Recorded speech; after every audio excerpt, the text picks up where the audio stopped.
आसंता 2 दिन में दिन तापमात्रा 2 रु 4 डिग्री बढ़ीपे।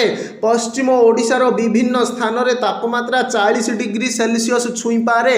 पाणीपाग विभाग एभली पूर्वानुमान करिछि। रविवार बौद्ध, बलांगीर, भवानीपाटना, टिटलागढ़, झारसुगुड़ा तापमात्रा 40 डिग्री छुईपे।